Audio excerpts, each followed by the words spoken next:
Recording. Well, welcome to the May webinar. Oops, goodness. This is our agenda for today. We're going to get started with Cass talking to us about NSLP renewal, and then Jessica's going to talk to us about the NSLP trainings, and then Lynda has some remarks about direct certification, and then we'll have Cass again to discuss administrative reviews, and then Pamela will go over the FFVP grant, and then we'll have Cass again for the USDA final rule. And then we'll have Pamela for the rest of these topics with the UI extension workshop, the literacy from the lunchroom, and spotlight on local, and then farm in school. I see what you did there. I won't give any spoilers, so let's go ahead and get started. Cass? Okay, well, good morning, everyone. Can you go to the next slide, please? This is just a slide, a reminder that renewal has been open for about a month now, actually a month ago today. And there, as of the end of the day yesterday, there were a little over 100 sponsors that have yet to submit or even possibly begin their renewal packet. So it would be appreciated if everyone would ensure that that is completed prior to leaving for the summer break. And highly recommend you go to download forms, section 4, and print up the renewal instructions. And if you have any questions at all, give the NSLP team a call or shoot us an email. We'll be happy to assist. Okay, next slide, please.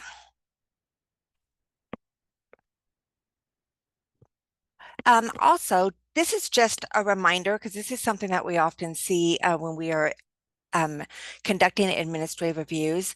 So even if you are not operating the summer food program, you are still required to promote the program for your community. So this means put it on your website. If you have any type of monthly flyers, put that in there, or end of the year, notes for parents, just so that they are aware on how they can obtain your information on where these meals will be provided.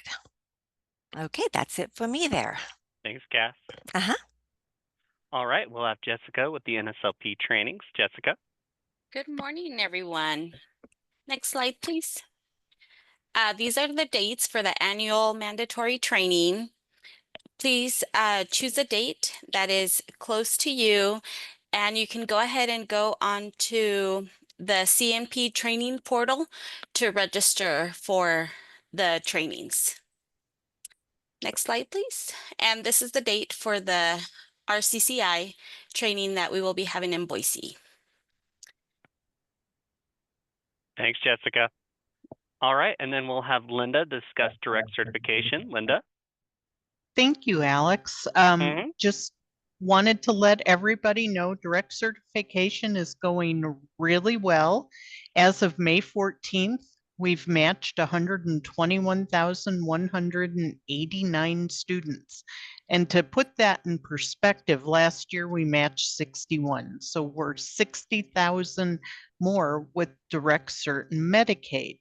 However, so I want to give you a congratulations, but I wanted to also remind you that about 20,000 of those are reduced Medicaid, and we're finding a lot of people are giving them free Medicaid matches, and that is a finding in reviews. So be sure that you are watching the R in the SNAP column and making sure that your system is capturing it correctly. So we have found out that Skyward sent an email in October in their newsletter that some of you might have missed. When you download the CSV file in Skyward, it's making them Medicaid free, not reduced. If you export the Excel, it'll correctly determine. Don't ask me why, but I just wanted to make everybody aware that if you have Skyward, you should be watching your system. Next slide, please. I think that's it. Thank you, Thanks, Lynda. everyone. Thanks, Lynda. All right, and then we have Cass again to discuss the administrative reviews. Hi, actually, the fabulous Jessica is going to handle this slide. Oh, okay. Perfect. Next slide, please, Alex. So these are the sponsors that will be up for an administrative review for school year 24-25. The sponsors have received an email notifying them that they will be receiving an administrative review. We will be sending another notification with further instructions in the fall on how to prepare for the upcoming AR. And that's all I have. Thank you, Alex. Thanks, Jessica. All right, and I'm going to hand it over to Pamela to discuss the FSCP grant. Pamela? Good morning. Thank you, Alex. Next slide, please. So even though we haven't heard whether or not we're getting funding for this program, we're continuing and going forward as though we are. Applications have been received and are under review. In July, hopefully maybe before then, we'll hear whether or not and how much money we're going to get. We'll allocate the funding and send award letters and the addendums after we know. So in July, August, look for those. And then the school district returns the addendums fully signed, completes the mandatory training, and then gets funded. So for the current year, for those of you who have FFPP now, next steps, remember to submit your final claims. They're due no later than June 19th. So that's it for that. Thanks, Alex. Thank you. All right, and then we have Cass for the USDA final rule. Cass? Okay, hey, thank you, Alex. Next slide, please. We will be discussing some brief details about the final rule in regards to added sugars, milk, sodium, and whole grains. Next slide, please.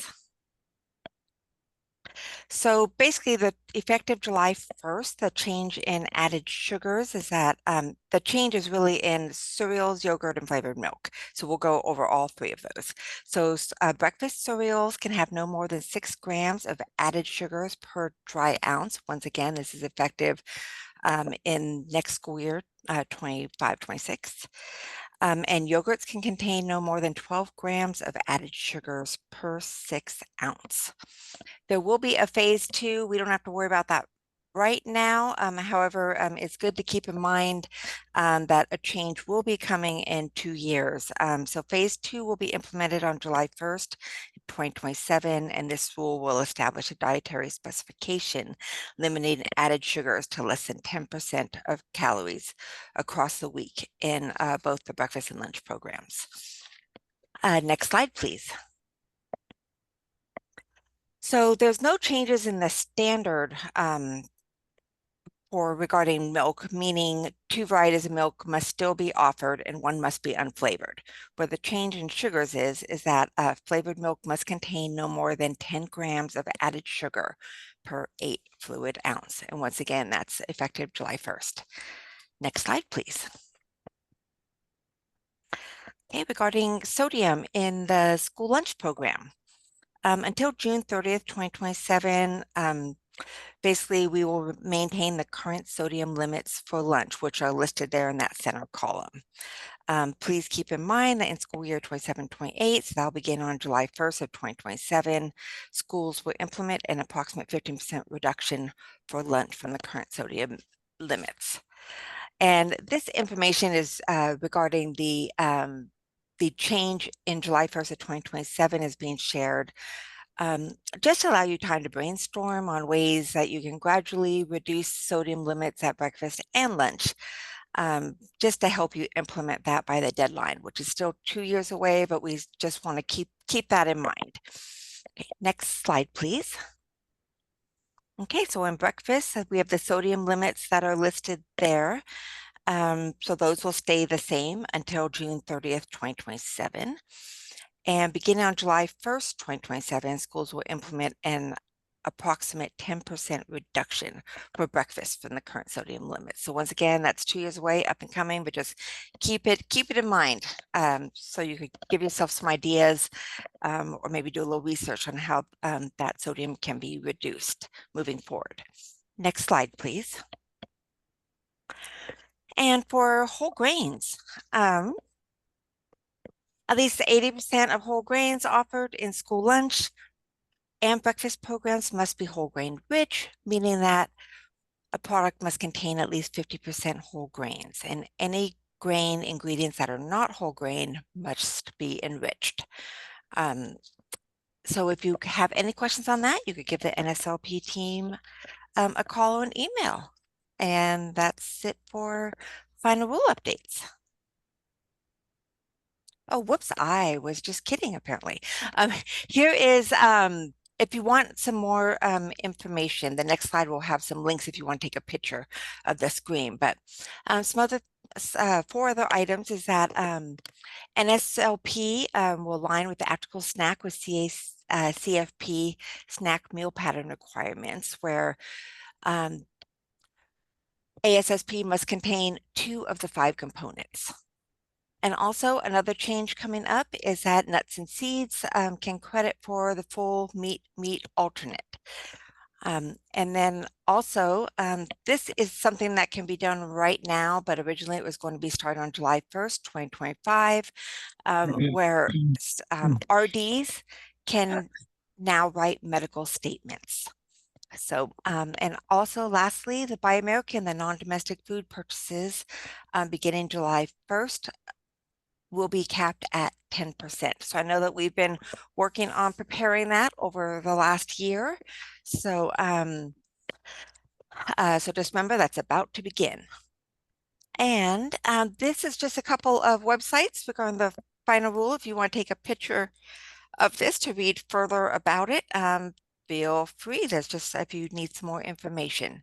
And that's it for me. Thanks, Alex. Thanks, Cass.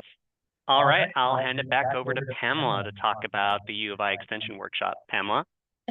Thank you, Alex. And folks, I put those links in the chat if you want to click on them and get them pulled up while we're here. Next slide, please. Okay, so the U of I Extension is putting on a webinar next week, navigating food safety certifications for enhanced product value and marketability. So this is geared towards food producers and food manufacturers, and looking at how certification makes a difference. Since Idaho is a local control state, and as such, the state agency does not require schools to seek out producers with GAP certification. Food service directors are aware of best practices and keep those in mind when working directly with food producers.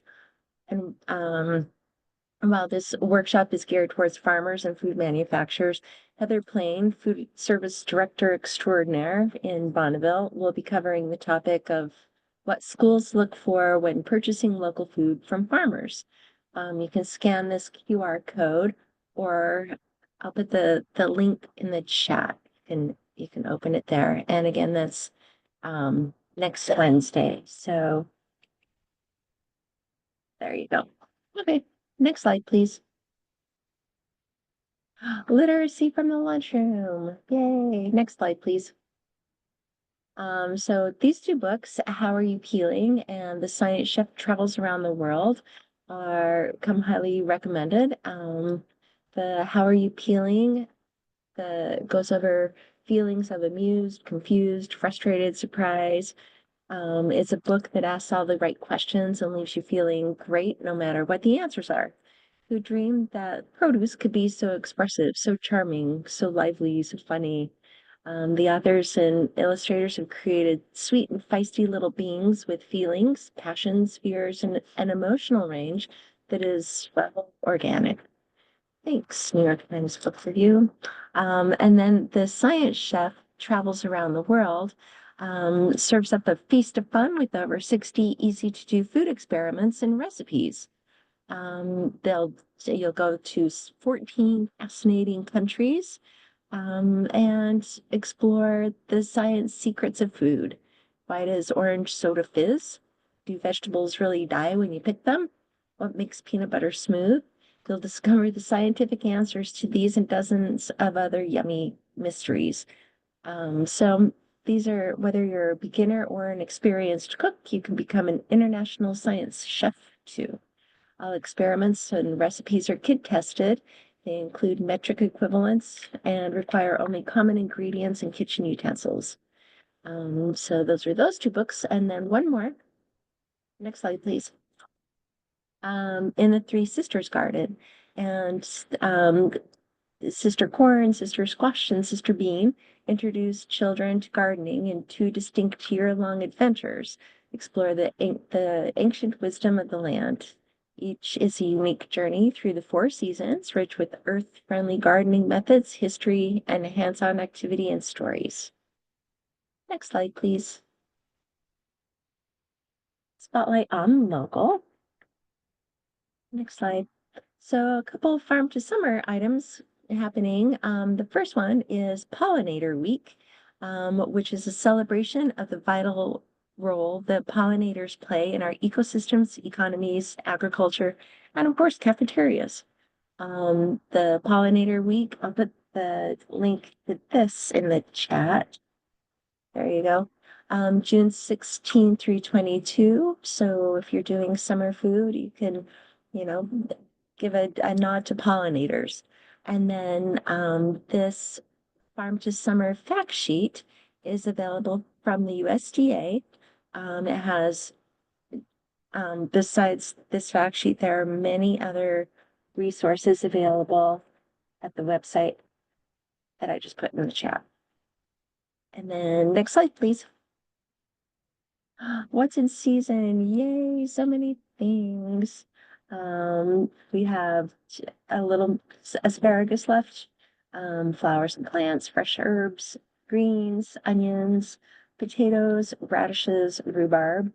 And if you have anything else growing, why don't you put that in the chat? There are some specialty things popping up and around. And I just learned about fiddlehead ferns, but unfortunately they apparently aren't in Idaho. I wonder if there is a fiddle fern equivalent though. Anyway, let me know. Next slide, please. Aha, farm in school. Ta-da. Next slide, please. So we're talking about cafeteria gardens. Here are, and here is a resource. This, and it's the University of Mississippi, put together this book, is like 17 pages, this guide, Cafeteria Gardens, and it's available through ICN. There was a meeting that was a webinar that was held yesterday, and then there's one tomorrow, but the one tomorrow I think might be full, unfortunately. And the ICN released this just earlier this month. It covers container gardens and hydroponic gardens. Here are some of the pictures of the hydroponic gardens that went out to school that applied for the Farm to School Hydroponic Garden Grant this month. I'm hearing about their popularity and success, and even that they're already sprouting and growing, and that's really exciting. These are some pictures from Camas, Idaho Youth Challenge Academy, All Saints Catholic School, and Mountain View in West Ada. Next slide, please. Thanks, Pamela. All right, so this is the date for our next webinar. We won't be holding any in June and July. So make note of that. We'll pick those back up then. And then happy summer. Congratulations, everybody. You made it through another school year. The CNP team and I would like to wish you all a happy summer. And I know for some of you, the work is just beginning. So those with summer programs, the best of luck with those. And then as always, we'll be here to answer any questions you have and provide any assistance for you where we can. And we hope to see you all again in August. So happy summer. This is our non-discrimination statement and then our contact list. And that wraps up our presentation, folks. Do we have any questions? Can you address the question about the new non-discrimination statement?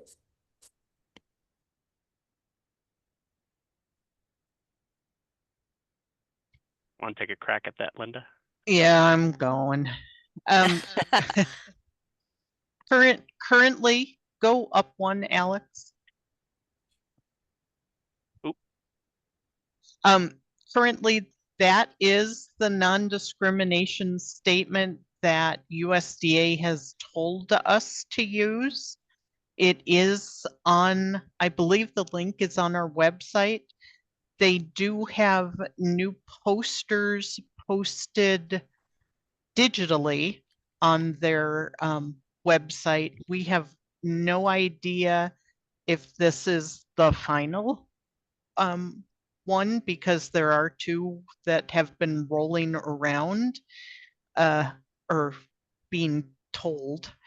And they have no clue when posters will be released to states that we can give them to you. But I believe this is the statement that is on the poster as well. Does that answer it? Yes, and the short statement did not change because I think we've seen a couple varieties of the short statement out there when you go to the USDA's webpage. And USDA is, this institution is an equal opportunity provider and employer, but the statement you should use for short is this institution is an equal opportunity provider. Thank you for that clarification. Okay. Any other questions on civil rights that I can't answer?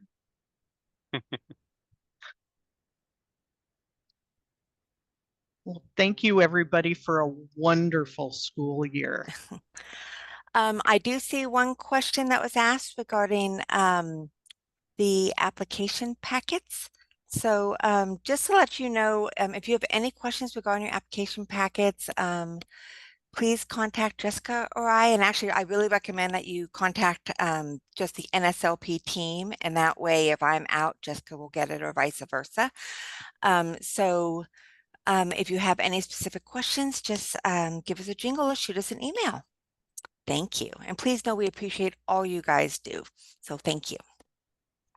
And I would like to thank everybody for what you do and give a plug to the SNS exam that will be happening at ISNA. The deadline, I believe, is next week. So if you want to apply to get your SNS exam done, it would be on June 16th that Heather and I are proctoring the exam up north at ISNA, and you have to apply through the School Nutrition Association, and there's a paper form and paper forms and backup documents you have to send them. So if you want to do it, please think about it and sign up quickly. Thank you.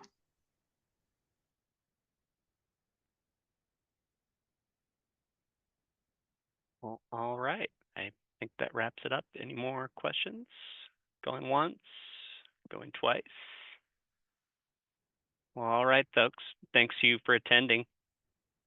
Have a wonderful summer. Thank you, everybody.